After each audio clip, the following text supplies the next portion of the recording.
espero que hayan pasado una bonita semana. Para todos los que están viendo este video, son los que tomaron la decisión de comenzar con este estudio, aceptaron la invitación, el desafío de poder estudiar la palabra del Señor a través de este libro y a través de las características especiales, ¿cierto?, de este apóstol, discípulo de Jesús. Él explica y cuenta y relata como escritor los hechos de Jesús, sino que también los interpreta. Y esa característica no la tienen los otros escritores de los otros evangelios. Así que es una bendición poder tener este tesoro de su palabra. Vamos a comenzar orando ya para entrar de lleno en los siguientes versículos del capítulo 1. Ya, para comenzar vamos a orar. Padre Celestial, te damos gracias, Señor, por este tiempo, por este momento, Señor, que nos permite separar, Señor, para aprender y entender más de ti.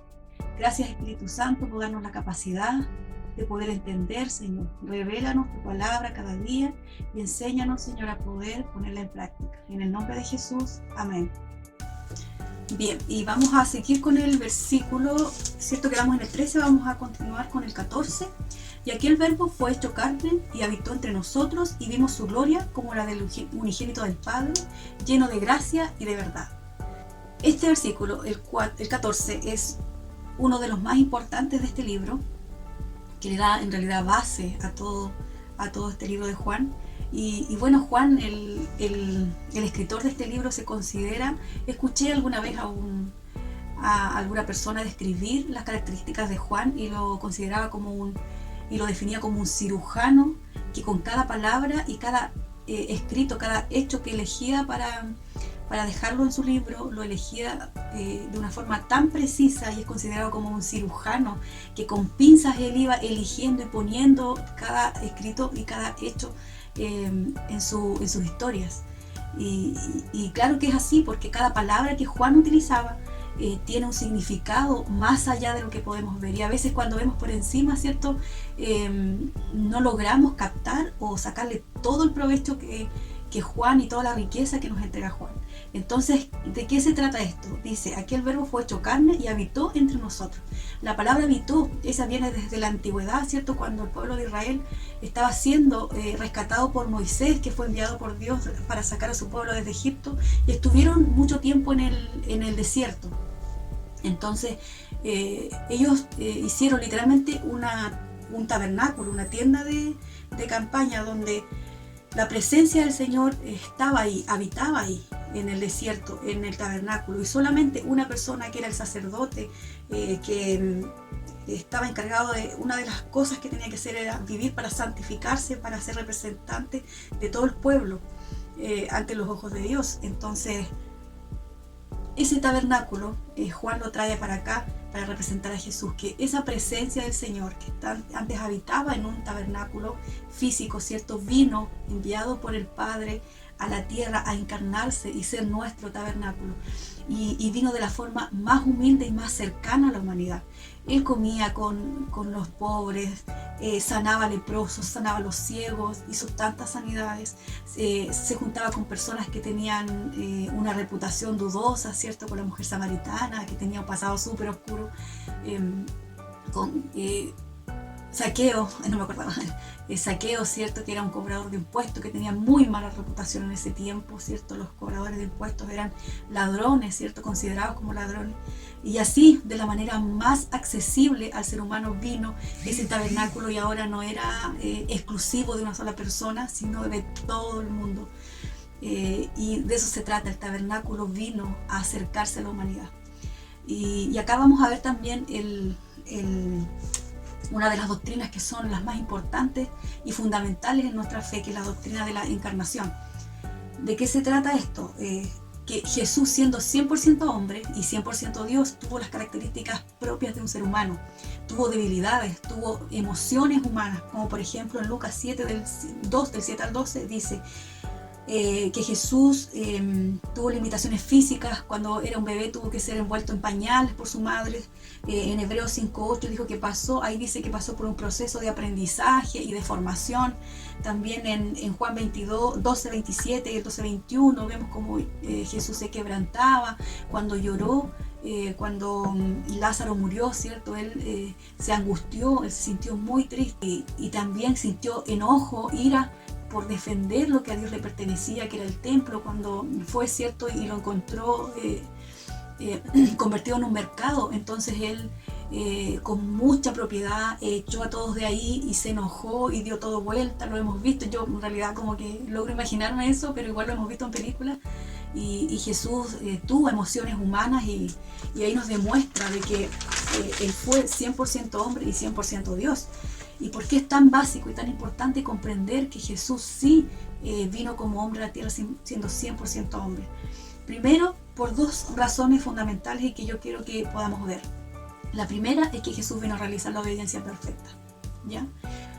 Cumplió 100% la ley que usted ni yo pudimos cumplir nunca, ni siquiera los hombres o los que se consideraban los más santos antes, o quizás el sacerdote que estaba dedicado a santificarse para entrar una vez al año al tabernáculo y pedir perdón por los pecados. Ni siquiera aquellas personas eran santos y no pudieron cumplir 100% la ley.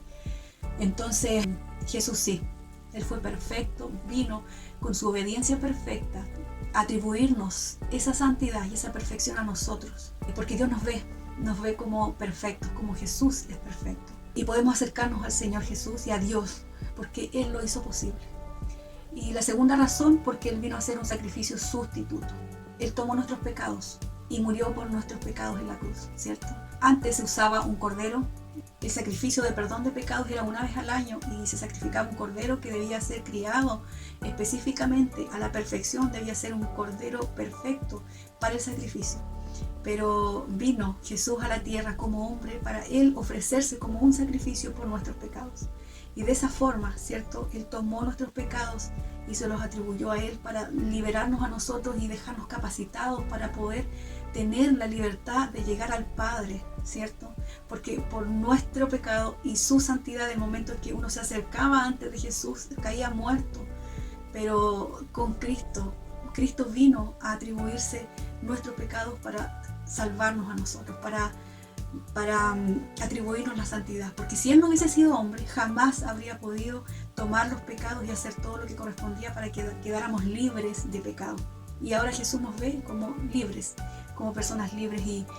Y tuvo que ser así porque en su palabra dice, por ejemplo, en en Hebreos 12:14 dice que nadie verá a Dios sin santidad. Sin santidad nadie verá a Dios. Y en Mateo 5:48 dice, si no son perfectos como yo soy perfecto, ¿cierto? Debemos ser perfectos como Él es perfecto. ¿Y cómo? Si nosotros somos pecadores, no somos perfectos. ¿A qué se refiere entonces el ser perfecto? Dios nos ve como ve al Hijo, como ve a Jesús. Toda esa santidad nos atribuye a nosotros. Cuando vino Jesús y vivió en la tierra y murió en la cruz por nuestros pecados, antes de morir dijo Él, consumado es. Eso fue lo que dijo, consumado es. ¿Y qué significa consumado? Está hecho, el sacrificio está hecho. Son libres para entrar en la presencia del Señor. Ahora tienen vida eterna, tienen la capacidad de tener vida eterna. Si me reciben, ¿se acuerdan cómo decía el versículo 13? Los que creen en mi nombre son hechos hijos de Dios. Si ustedes creen, consumado es, tienen la oportunidad ahora de ser salvos y entrar en la presencia del Señor libremente, por siempre. Nos saca suspiro, ¿cierto? La palabra del Señor es maravillosa. Versículo 16. Porque el 15, perdón. Juan dio testimonio de él y clamó diciendo, este es el que yo decía, el que viene después de mí es antes de mí porque era primero que yo. Este es quien yo decía, el que viene después de mí, ¿cierto? Porque Juan el Bautista era mayor en edad que Jesús, ¿cierto? El que viene después de mí es antes de mí, ¿cierto? Era en importancia, era más importante que Juan el Bautista, ¿cierto? Jesús por lejos es el más importante porque era primero que yo. Está hablando de la eternidad, ¿cierto? Porque en el principio era el verbo. Entonces ahí habla de edad física, habla de importancia y habla de tiempo, ¿cierto? Jesús es eterno, por eso es que era primero que yo, dice Juan el Bautista. Y más adelante vamos a seguir viendo sobre Juan el Bautista en el 19 y vemos todo el testimonio de Juan y vamos a poder ya ver por fin las características propias de Juan el Bautista. 16. Porque de su plenitud tomamos todos, gracia sobre gracia. Uy, esto es tremendo, podríamos quedarnos mucho tiempo, días hablando de esto. Porque de su plenitud tomamos todos, y gracia sobre gracia. ¿Qué significará esto? Es muy profundo y rico. Esto nos llena el corazón de su plenitud. De todo lo que Él es, nos atribuye a nosotros, de todo lo que Él es, nos entrega, de todo lo que hemos visto, de lo que vamos a seguir viendo, de todos sus atributos, nos proporciona a nosotros. Tomamos todo. Y sabes que es como una fuente. Es como, imaginémonos que habla ahí Juan, que dice que Él es la voz que Él clama en el desierto, y que en ese desierto, imaginémonos que hay una cascada en ese desierto, como un oasis, echa a volar su imaginación, y ese oasis y esa cascada fluye, fluye y fluye y fluye, y de esa plenitud que es Él tomamos todos nosotros. Todo lo que necesitamos, sus atributos, su santidad, su amor, su provisión, su sanidad, todo de esos atributos tomamos todos. Y es el único que nos puede saciar. La sed de tomar y de alimentarnos y de saciarnos, esa sed interior que muchas veces hemos sentido antes de haber aceptado a Cristo en el corazón. Esa falta de saciedad que tenemos de para qué estoy y quién soy. Después de esto, ¿qué? Esa necesidad interna, esa que pensamos cada día de que para qué estoy en este mundo, de eso se trata, de eso está hablando, de la necesidad, de la sed, de la necesidad que tenemos, y de esa plenitud tomamos todos. Y sabe que yo escuchaba igual a otra persona que hablaba de esto y decía que y bastaría con que la Biblia dijera de que de Él tomamos todos. Pero ¿qué dice? Él dice, además agrega una palabra, dice que de su plenitud. ¿Y qué nos quiere decir con eso? De que Dios, Jesús, nos da conforme a quien es Él. No nos da poco, ni siquiera nos da un poquito, sino que nos da mucho. Si nos da algo, nos da en plenitud, en proporción a quien es Él. Nos da mucho, no nos da un poquito de fe, no nos da un poquito de esto, un poco de aquello.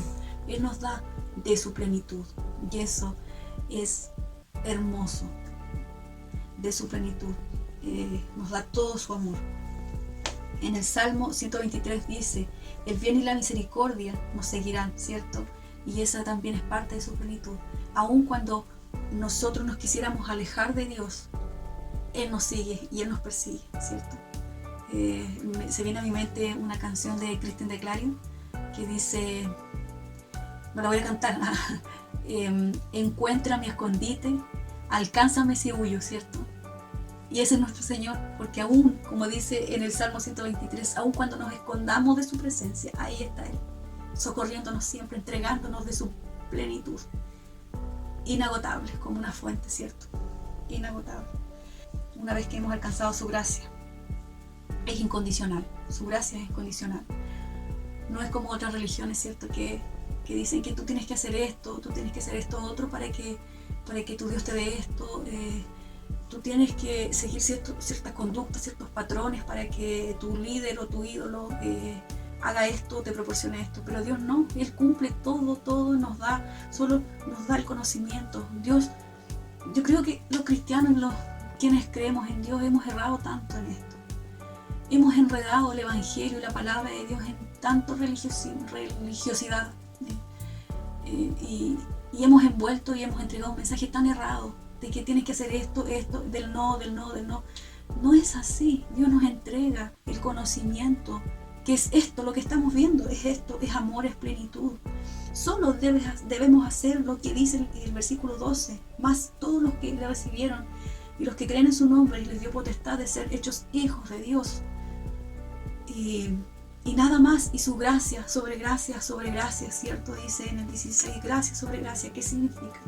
Que cada vez que fallamos, Dios nos perdona, que podemos ir adelante y viene su gracia y su gracia y su gracia es como un río, como la ola del mar, que nunca cesa, que está ahí, pasa las estaciones y está la gracia del Señor.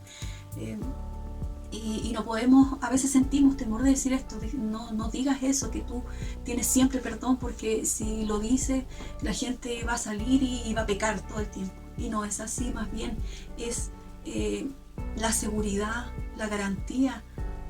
A quienes le han fallado al Señor y están con el corazón roto, pensando que porque le fallaron al Señor ya hasta ahí quedó todo y Dios te desecha, y no es así, porque su gracia te alcanza, su misericordia te alcanza. ¿Y sabes por qué? Cuando entendemos y la verdadera gracia te encuentra, no se encuentra, esa gracia nos lleva a querer vivir en santidad y no pecar. Entienden que no se trata de nosotros, se trata de Él, es Cristo. Es su sistema, es su amor y no nos demanda más de lo que podemos dar. Su gracia nos insta a ser buenas personas. Su gracia nos enseña, nos entrega el conocimiento que nos guía a poder fluir en la vida. No nos debemos esforzar tanto en cumplir cosas. No es eso. Dios es otra cosa. Dios es plenitud. Dios es amor. Y esa gracia es que nos permite llegar a la perfección, ¿cierto? De Dios, que nos permite encontrarnos con Dios en definitiva. Y la gracia sobre gracia, que nos permite vivir, nos permite salir de nuestro pasado que no está bien, recuperarnos de ese pasado y dejar el pasado atrás, y nos permite vivir, nos da la capacidad de vivir una vida plena y distinta.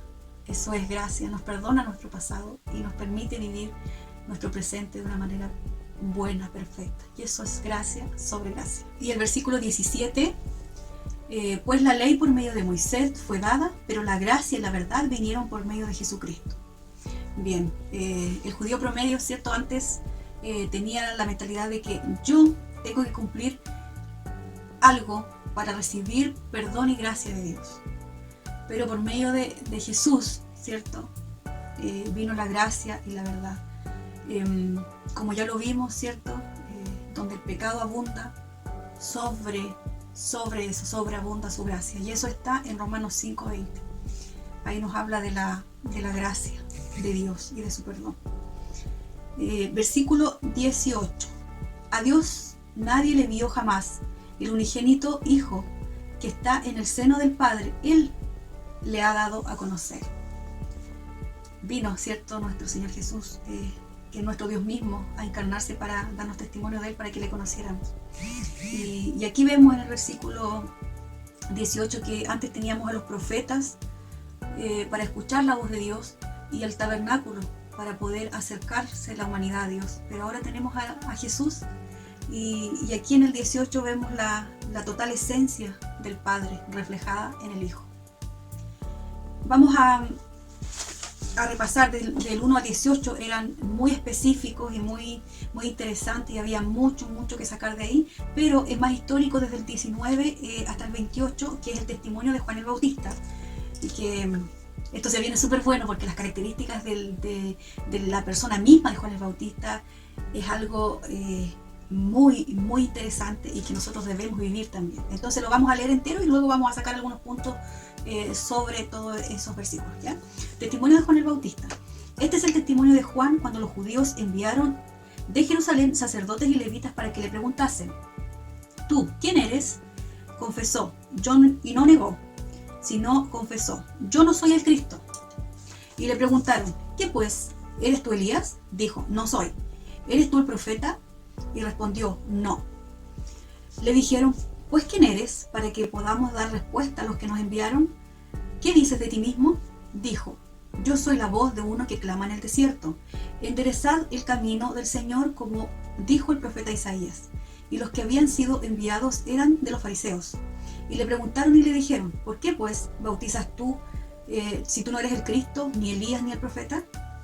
Juan les respondió diciendo: yo bautizo con agua, mas en medio de vosotros está uno de quien vosotros no conocéis.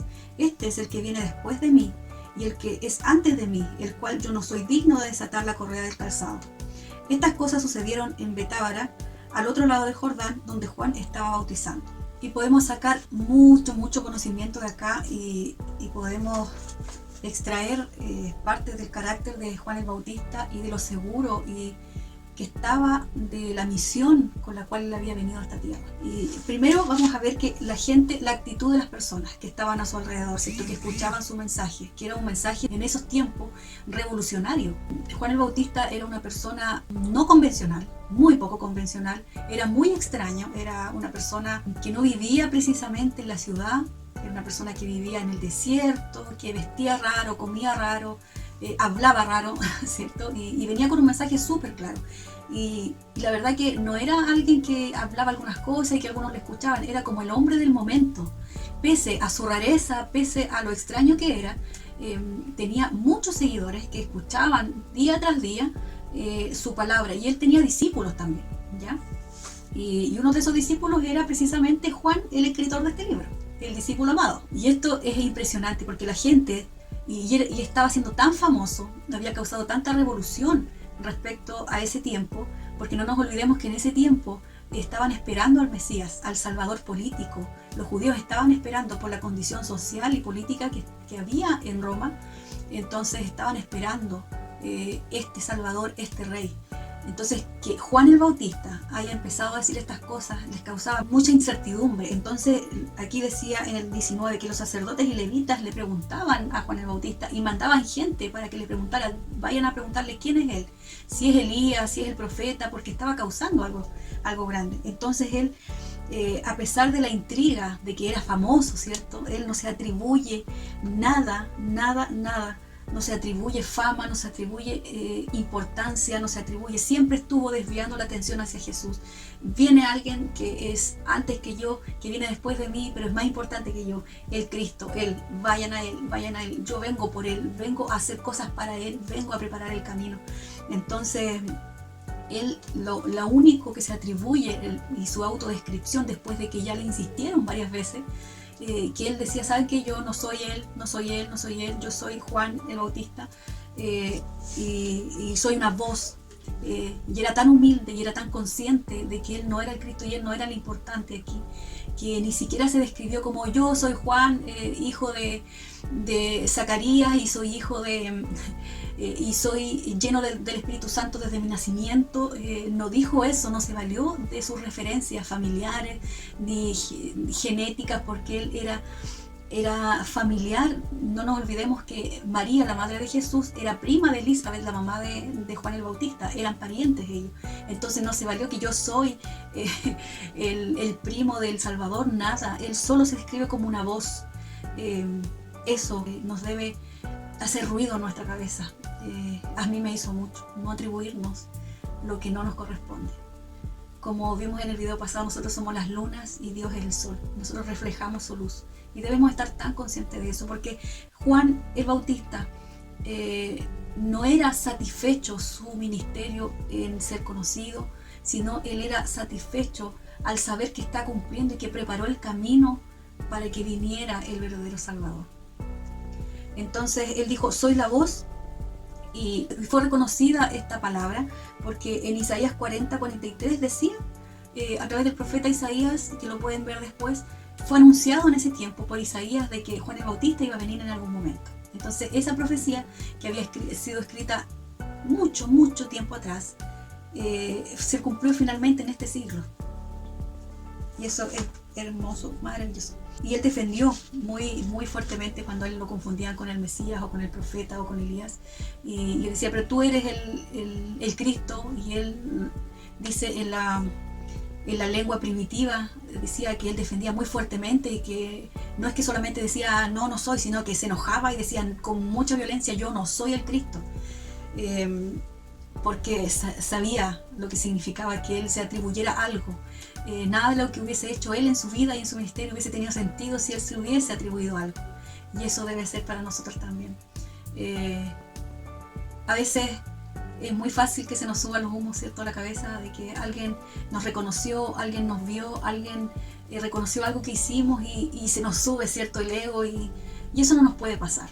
Eso no nos puede pasar, porque mientras más conocimiento tengamos, más vamos a menguar he escuchado algunas alabanzas, dice menguar para que crezcas tú. Y eso es lo que pasa cuando tenemos este tipo de conocimiento y este tipo de ejemplo como Juan el Bautista. Esta humildad y conciencia de que es Él y no nosotros es quien nos guía la vida, y es súper fácil no caer en ese error de que se nos suban los humos a la cabeza o atribuirnos algo de lo que Dios hizo. Si algo debemos de gloriarnos es de que Cristo está en nosotros. Si algo grande hemos hecho, lo hemos aceptado a Él. Y si por algo destacamos, es porque lo tenemos a Él. Y Él se refleja a través de nosotros, de lo que hablamos, de lo que hacemos, cómo nos movemos. Y Él siempre, su gloria se refleja, siempre, en sus hijos. Seguimos entonces con el versículo 29 al 34 y luego vamos a destacar algunos puntos importantes. 29. El siguiente día vio Juan a Jesús que venía a él y dijo: He aquí el Cordero de Dios que quita el pecado del mundo. Este es aquel quien yo dije: Después de mí viene un varón, el cual es antes de mí, porque era primero que yo.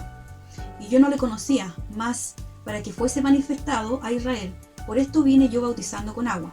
También dio Juan testimonio diciendo: Vi al Espíritu Santo que descendía del cielo como paloma y permaneció sobre él. Y yo no le conocía, pero el que me envió a bautizar con agua, aquel me dijo: Sobre quien veas descender el Espíritu y que permanece sobre él, este es el que bautiza con el Espíritu Santo. Y yo le vi y he dado testimonio de que este es el Hijo de Dios. Tremendo. Aquí vemos por fin el encuentro entre Juan el Bautista y Jesús, ¿cierto? Y vemos la actitud de Juan el Bautista de emoción y de declaración tan firme de que este es, y ya Dios me había dicho que en quien se posara el Espíritu Santo, este es el Hijo de Dios. Yo me puedo imaginar ahí la escena de la reacción de Juan el Bautista. Vamos a destacar algunos puntos. La expectativa de las personas de Israel, como ya hemos visto, era que el Mesías o el Rey iba a venir a establecer un reino físico, ¿cierto? Un reino político. Pero lo que decía Juan era que venía a establecer un reino espiritual. Y podemos comparar esta situación a nuestra situación espiritual o de cristianos hoy en día y cómo estamos predicando la palabra. A veces decimos nosotros cuando predicamos y entregamos la palabra de Dios: si tú estás enfermo, ven a Cristo. Si estás solo, ven a Jesús. Si tienes depresión, acércate a Dios. Y aunque todas esas cosas son ciertas, cuando uno se acerca a Cristo, todo eso es suplido. ¿Cómo lo hace? No lo sabemos, pero Dios nos llena. Aunque todas estas cosas sí son así, no es lo más cierto. Lo más cierto es que el único método que existe para resolver nuestro problema de pecado, de inmundicia como seres humanos, es a través de Jesús. Ese es el verdadero evangelio, la vida eterna, porque no hay otro método. Si estamos enfermos, tenemos medicina, tenemos médicos, tenemos hospitales. Si estamos solos, tenemos familia. Dios nos provee de familia, de amigos. Si estamos con depresión, podemos tomar algún tipo de tratamiento, pero para el pecado no hay otro método para resolver ese problema, y ese es el verdadero evangelio, y eso es lo que decía Juan el Bautista en este tiempo. Pero para el pecado y la salvación solo Cristo, ¿cierto? El pecado, que es rojo como el carmesí, será transformado y como la blanca lana. Y ese es el pacto y el don perfecto que nos regala el Señor, y es el que debemos proclamar nosotros a los demás. Y vemos también el bautismo, ¿cierto? Se habla mucho del bautismo acá, de que Juan bautizaba con agua. Y el bautismo básicamente es la manifestación pública de algo que está pasando en nuestro interior. El bautismo, nosotros pensábamos, yo tenía ese concepto, ¿cierto? De que el bautismo es exclusivo del Nuevo Testamento, el lavado, porque y no es así, porque en la antigüedad, en el Antiguo Testamento también se practicaba el bautismo. La tradición decía de que cuando un judío cometía un pecado, debía irse a lavar. Y desde ahí viene ese concepto del bautismo, del antes y el después. Entonces, el bautismo es eso, es la demostración de la purificación, de que soy salvo y limpio por Jesús y soy resucitado con Él. Entonces, nos podemos preguntar en ese sentido, ¿por qué Jesús tuvo que bautizarse si Él no tenía pecado? Y la respuesta que encontramos es que Jesús venía a identificarse con nosotros, ¿cierto? Y vivir en obediencia, en una obediencia representativa como la vimos antes, ¿cierto? Necesitaba obedecer al Padre Y aunque Juan el Bautista lo entendía, porque él dijo, no, pero ¿cómo yo voy a ser bautizado? Yo debo ser bautizado por ti. ¿Cómo yo te voy a bautizar si tú eres el perfecto? Y no, dijo, es necesario que esto suceda así. Porque dijimos, igual vimos antes de que Jesús vino a cumplir la ley completa y la obediencia perfecta. Y fue bautizado. Entonces, el bautismo, y ahora ahí vimos el bautismo con agua, ¿cierto? Lo que representa. Y ahora vamos a ver el bautismo con el Espíritu Santo. Y eso era algo totalmente nuevo para toda la gente, para toda la humanidad, y más aún para los judíos, los israelitas en ese tiempo. Ahí habla Dios, ¿cierto? Dios le dijo y habló con Juan el Bautista y habló el Espíritu, de que este es el que venía a bautizar con el Espíritu Santo. Yo bautizo solo con agua, ¿cierto? En un acto representativo de demostrar nuestra fe, pero viene uno detrás de mí que ese es el que bautiza con el Espíritu Santo. ¿Y qué significa esto? El bautismo del Espíritu Santo. Vemos que en la antigüedad, ¿cierto? El Espíritu Santo venía también a ciertas personas, eran utilizados, por ejemplo, Elías, ¿cierto? Hacía grandes proezas, Eliseo y Moisés y muchos personajes de la Biblia que Dios usaba, los profetas, descendía sobre ellos el Espíritu Santo y ellos podían realizar tan grandes proezas, ¿cierto? Pero el Espíritu Santo venía, cumplía una labor y se devolvía. Entonces, es tan representativo esto, de que cuando Jesús vino, se posó el Espíritu Santo sobre él. Y eso representa de que en ese momento descendió el Espíritu Santo y nunca más se fue. Podemos ver, ¿cierto?, lo que significa esto, lo que marcó en la historia de nuestra vida, de que el Espíritu Santo, cuando Jesús estaba siendo bautizado, vino el Espíritu Santo a posarse sobre él. Y ahí hay algo que me marcó y me impresionó, fue que pudimos ver en esta escena, estaba Jesús, estaba el Espíritu Santo posado como paloma, ¿cierto? Y estaba Dios estaba hablando, ¿cierto? Dios habló. ¿Qué fue lo que dijo? Este es mi Hijo amado en quien tengo complacencia. En la misma escena estaba la Trinidad en manifestación plena. Estaba el Padre hablando, el Hijo actuando y el Espíritu Santo posándose. ¿Cómo no nos vamos a emocionar? Una vez más vemos la Trinidad, la identidad de Cristo en pleno. Y se vino a posar sobre Jesús. Y ahí toma tanto sentido el que dice que es necesario que yo me vaya donde el Padre, para que yo mande al Espíritu Santo a la tierra.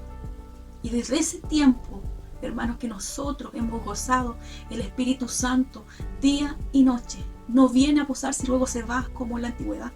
Este es un privilegio, hermanos. No sé si logramos abrir nuestros ojos. Y nuestra oración diaria debe ser: Señor, dame conciencia de que el Espíritu Santo está día y noche, minuto, segundo tras segundo conmigo. Y estoy capacitado para realizar proezas en el nombre del Señor. Quiero, y es una oración constante: Señor, dame la conciencia de que te tengo a ti siempre, que tu poder y tu compañía y todo está constantemente conmigo. Y esto es un privilegio, pero también es una responsabilidad de poder actuar en el nombre del Señor como embajadores poderosos en las manos del Señor. Vamos a llegar hasta acá. Es algo muy, muy grande lo que Dios nos ha entregado acá. Y debemos nosotros estar tan conscientes de su presencia constante en nuestra vida, ¿ya? Vamos a orar para terminar. Que Dios les bendiga. Les amo mucho. He aprendido mucho con esta palabra y la verdad que me emociona mucho porque soy parte de esto. Soy hija de Dios, usted también, somos hijos de Dios. Y es un privilegio para mí. Amén. Oremos. Padre amado, le damos gracias porque pudimos comprender, Señor. Y tu Espíritu Santo nos habló quizás más de lo que tenía dispuesto para este estudio. Gracias, Señor, por abrir nuestros ojos y poder comprender la grandeza de lo que eres tú. Gracias, Espíritu Santo, por capacitarnos para poder entender estas cosas en la profundidad de lo que significa ser tus hijos. Gracias, Señor, y te pedimos que usted nos entregue la conciencia de tu presencia constante en nuestras vidas. Bendiga a cada uno de los que pudo ver, Señor, este video, este estudio. Bendiga, Señor, a quienes están en el trabajo, quizás en su casa, donde quiera que estén, Señor.